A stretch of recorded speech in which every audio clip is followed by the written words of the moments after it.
When your project car costs just $2,200, expectations can't be too high. And while the '78 Camaro had good bones and was free of major rust, it did come with plenty of significant issues. After taking care of the major mechanical problems, mainly oil, power steering, and coolant leaks, we were finally able to turn our attention to the decaying paint.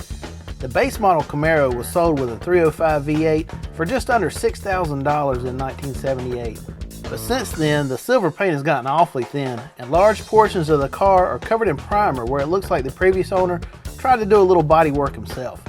So the original plan was to do a quick recolor, but as you will see, that turned into a much bigger project as we went along.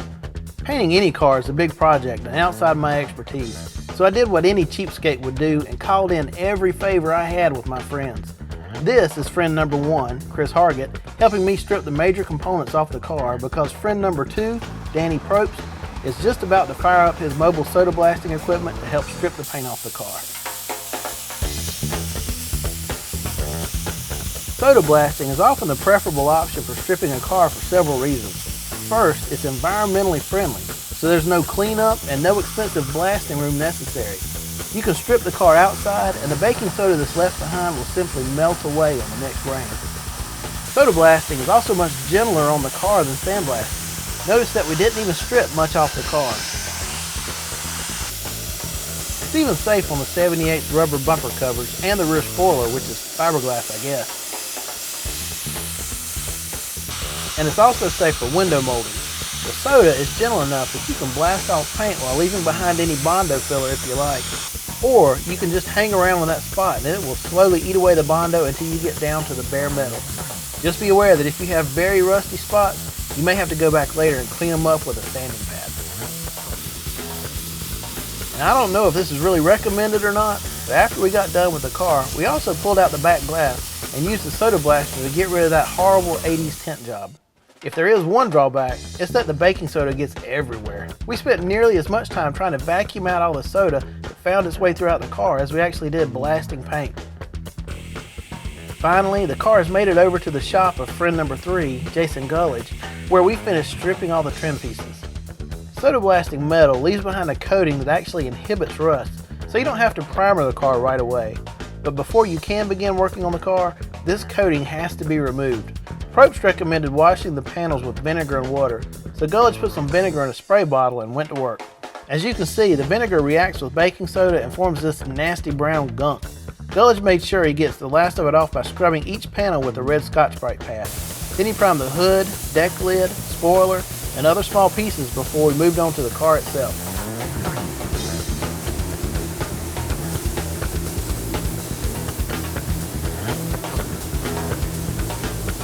With the car in bare metal, it was evident we had a few spots that had been damaged in a wreck, or two, and been poorly repaired. The bumper cover had a couple damaged spots, which we repaired, and Gullidge also had to hammer and dolly the right front fender to straighten it up a bit. The left side of the car also showed damage, including a long line of holes drilled into the sheet metal where a tool had been used to pull the metal back out. Instead of just puttying over the holes like had been done originally, we welded them up. When grinding the weld smooth, take care not to grind into the sheet metal and avoid spending too much time grinding one area because you risk warping that sheet metal. Friend number 4, Sam Bopp, tackled cleaning up the channels for the windshield and back glass. These areas can be hard to get to with a sander, so Bopp does the job using a brass wire brush while Gullidge goes over the car again with a dual action sander to remove any last bits of rust. If you haven't figured out by now, the more friends you have when trying to paint a car, the better. Finally, after a complete wipe down, first with lint-free rags soaked with grease remover, and then again with a tack cloth, the car is masked off and Gullidge applies the first couple coats of a high-build epoxy primer that's designed to adhere well to bare metal.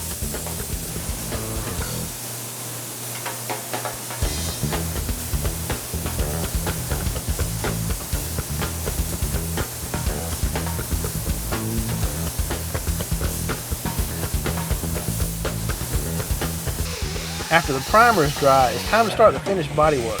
One of the few bad spots on the car where rust had eaten through most of the sheet metal was that damaged portion right behind the right front wheel, so Gullidge welds in a patch panel.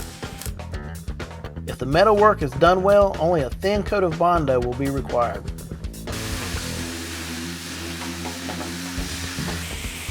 Meanwhile, Hargett gets to work blocking the car.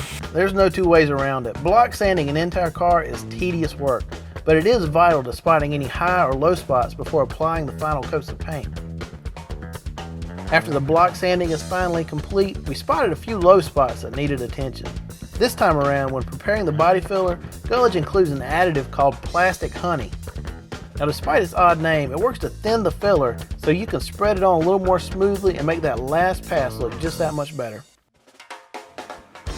After some serious repair work to fix the damage from what must have been a pretty serious fender bender, the front bumper has been fitted up.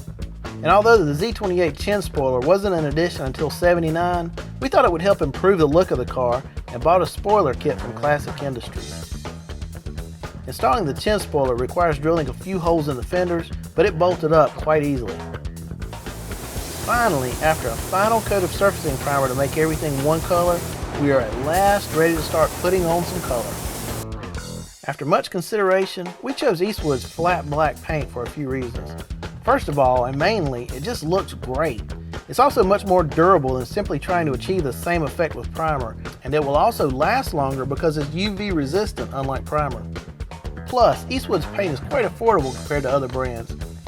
This is also a single stage paint, so it's easy to apply, and since the car is still very much a work in progress, if anything gets messed up, it'll be easy enough to respray without multiple steps. Eastwood sells the paint in a kit complete with activator. After thoroughly stirring the paint, Gullidge mixed the activator in at the 3:1 ratio Eastwood recommends, and the paint is ready to rock. One more quick wipe down with a tack cloth to get rid of any dust, and we're finally ready to spray on some black. Now, if you're an experienced painter, Gullidge mentioned that the paint seems to go on thicker than usual. Eastwood says it's okay to use a thinning agent, so Gullidge added some until he got the consistency he was looking for. Still, 2 coats were all that was needed to cover the Camaro, and in the end we used just about 1.5 gallons of paint. That includes the underside of the hood and trunk, the wheel wells, and the door jambs.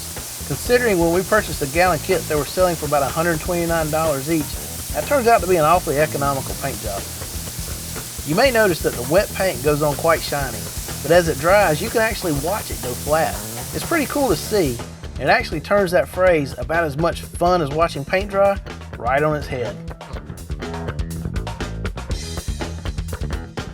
After drying overnight and the greater part of the next day, we pulled the Camaro out of the paint booth and began the process of reinstalling all the trim pieces. Now, we won't bore you with all that, but we are very happy with how well the final product using this economically priced Eastwood paint turned out in the end. The Horsepower Monsters Project Camaro still has an awfully long way to go, but at least it's going to look good getting there.